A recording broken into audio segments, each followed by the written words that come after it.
Ora vedremo una partita che ho giocato contro il maestro Fide Alessio Gallucci nel torneo internazionale di Biella del 2011 e siamo dopo un'apertura in cui ho ottenuto un leggero vantaggio, non sapevo esattamente come continuare, ma avere una certa flessibilità nel proprio processo di pensiero e capire che a volte possiamo sacrificare del materiale senza avere un compenso immediatamente tangibile, mi ha permesso di trovare una risorsa nel momento critico per continuare nel modo corretto e porre dei problemi all'avversario attraverso il sacrificio di un pedone, ovvero di un'unità di materiale.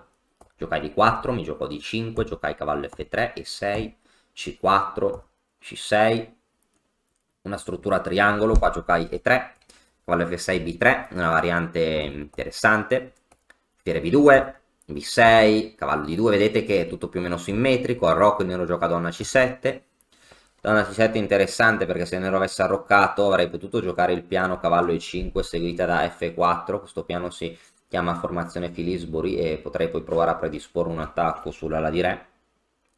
Donna C7 controlla la casella in E5 impedendomi di mettere il mio cavallo in tale casella. Qua giocai donna E2, arrocco e qua giocai E4. Il mio piano è stato ottenere un vantaggio centrale. Su di per, cavallo per stare un po' meglio, è un leggero vantaggio centrale che sarebbe un po' rognoso da affrontare per il nero. Il mio avversario mi giocò E5, che era una mossa per me nuova. A questo punto giocai C per D, la mossa più semplice, e dopo C per D5, che è praticamente forzata, poteva occupare la colonna C con tempo, mia torre entra in gioco, mi ero giocato donna B8, a questo punto giocai di per E5. Il mio piano è cambiare tutto in E5 e poi giocare cavallo F3 in modo da scacciare la donna nera, spingere poi in E5 guadagnando spazio. Ora una casella pseudo attiva come la donna in H5 sarebbe cattiva perché gioco E5, cavallo va in E4, questo cavallo è forte, però non può andare da nessuna parte, io gioco torre C7, nero in crisi, questa torre è un mostro, poi potrei giocare donna E3, torre C1, avrei in mano saldamente la colonna e la posizione nera davvero difficile, sarebbe una versione peggiorata della partita. E sì, lo stesso avrebbe potuto succedere dopo donna F4, no? Una casella attiva, ma gioco qualcosa del genere ho un certo vantaggio. Torre C1, B4, magari a volte addirittura donna E3 o donna C2, il bianco sta nettamente meglio. L'avversario giocò quindi donna E7 per mantenere questa casella sotto controllo, la giocai E5, ho le 4 donne E3 per espandermi sulle case nere. Il mio avversario giocò torre 8, le torri occupano colonne centrali, il nero vuole giocare F6, c'è da dire che magari il nero ha ancora il problema di questo alfiere, va a giocare alfiere B5 per scordinare i pezzi del nero, il nero qua ha giocato torre C8. A questo punto stavo cercando di capire come ottenere vantaggio.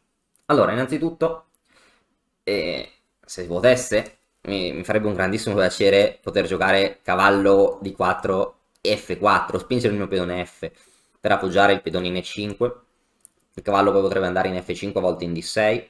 Se muovessi il mio cavallo potrei anche, oltre a tutte queste cose, se muovo il mio cavallo in D4 potrei anche giocare F3 per scacciare il cavallo in E4, che è il suo unico pezzo forte, ma il problema è che se io sposto il cavallo in D4 perdo il mio pedone in E5.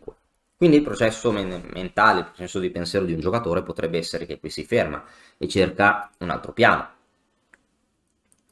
E in realtà qua giocai cavallo D4, che è una mossa bellissima. Perché il cavallo D4 è buona? Perché ora il mio piano, per esempio, se lui non fa nulla, potrebbe essere giocare F3, cavallo va via, a questo punto penetro nella sua posizione, il cavallo va in D6, che ha una forza devastante, dove attacca tutto, potrei guadagnare più spazio contro il suo cavallo, tenendo un vantaggio davvero grande. Dopo donna per E5 è vero che non ho nessun compenso immediato, ma ho calcolato una posizione dove ho visto che avevo vantaggi di lungo termine, quindi non c'era il sacrificio totalmente strategico, perché cioè, certo ho calcolato fino a un certo punto, ho visto semplicemente che il mio compenso deriva dall'occupazione della colonna C dai pezzi più attivi nel finale, in poche parole.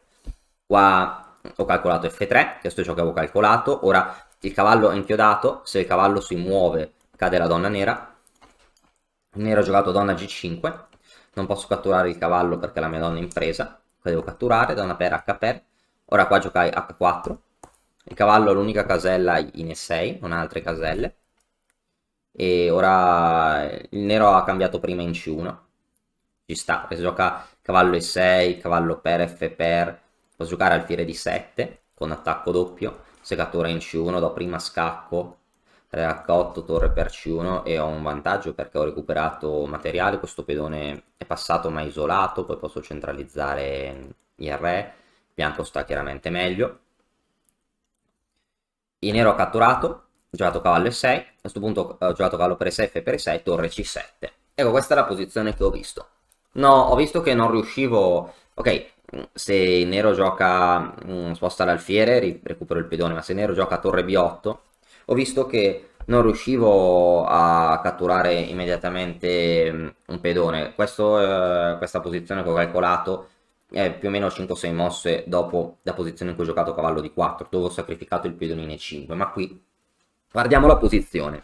I miei pezzi sono dei mostri. Voglio possibilmente attivare il mio re. Questo alfiere non fa nulla e la torre nemmeno, il re è limitato, non può passare in F7, può solo muoversi lungo l'ottava traversa, ma così neanche tanto perché l'alfiere controlla E8, il re deve prendersi cura di questi pedoni, il bianco sta meglio. Qua una buona mossa potrebbe essere centralizzare il re. Qua dovrei stare un po' meglio. E se gioco torre 7 per cercare di recuperare subito il materiale potrei imbattermi in brutte sorprese, per esempio A6, alfiere di 7. Ok, ora mi sono assicurato di riprendere il 6, però il nero si attiva. Qua gioca qualcosa del genere e addirittura ho tutti i pezzi incastrati.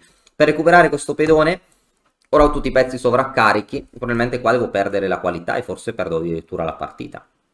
No, ho giocato alfiere di 7 E5, alfiere 6, re H8, perché su re F8 qua inizio a catturare vari pedoni, poi probabilmente il mio pedone vincitore sarà il pedone H, e il nero ha giocato re H8, e a questo punto il nero ha giocato torre di 7, su E4 posso giocare F4, probabilmente poi tutti i suoi pedoni cadono, so già catturare 5 e 4, ok, il nero ha giocato D4 e qua semplicemente alfiere C4, ora vedete quasi una decina di mosse dal sacrificio, ho un pedone in meno, non ho ancora un modo matematico per ricatturarlo, ma il mio vantaggio sta semplicemente nella maggiore attività dei pezzi. Di fatto ora sarà anche impossibile difendere i pedoni neri. Posso centralizzare il re, distruggergli la struttura. Il nero è pieno di debolezze, non può muovere l'alfiere se no perde a 7. La situazione è davvero pessima. Il re non gioca, tutti i pezzi non giocano.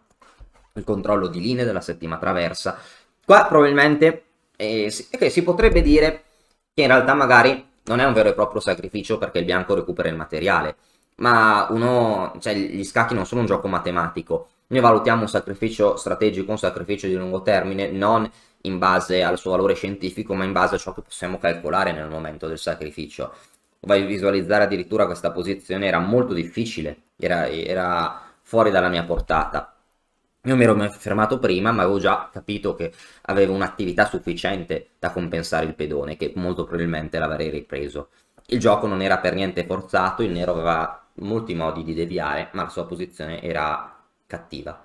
Ok, a questo punto il nero ha ceduto il suo pedone, qua adesso sta peggio, F per, torre per D4, il nero ha provato a cedere il pedone per liberarsi, ma la sua posizione è difficile, il nero ha giocato alfiere G6, qua forse torre D7 mi dava un vantaggio, ma ha giocato alfiere A6 per bloccare il pedone A7 che ora mi accingo ad attaccare, il nero giocò H5 per dare una casella di fuga al re, per evitare i matti del corridoio e potenziare la torre, però H5 sarà un potenziale obiettivo d'attacco, queste posizioni sono difficili da giocare qua, ho giocato torre D7, già ho un modo praticamente per guadagnare un pedone, ne ero giocato torre A8, alfiere 2, tengo sotto pressione H5 e minaccio alfiere F3, attaccando la torre per prendere A7, per esempio se nero gioca una mossa qualunque, alfiere F3, torre da qualche parte, non so bene dove, prendo A7, ho già un pedone in più, la maggioranza e ottime chance di vincere il finale.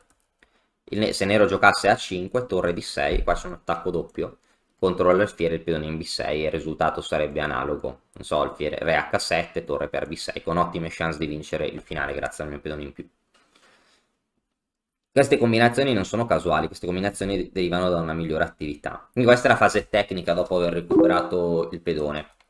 Qua il nero ha giocato torre 8, Giocato alfiere F3, ancora spostando l'alfiere mantenendo questo pedone sotto attacco, il nero ha dovuto spingerlo, torre D6, come ho detto prima con attacco doppio, re H7, torre per B6, ora già con un pedone in più, che il nero ha giocato A4, ma la posizione che è pessima perché cattura anche questo pedone, e ovviamente però la posizione nera era già insostenibile, ma ok, questo qua il nero era anche in Zainot e ha dato questa mossa, poi che ora ho pressato questo pedone, posso giocare a 5, alfiere B7, a 6, portare il mio pedone, accompagnare il mio pedone fino alla promozione, quindi la vittoria è stata relativamente facile.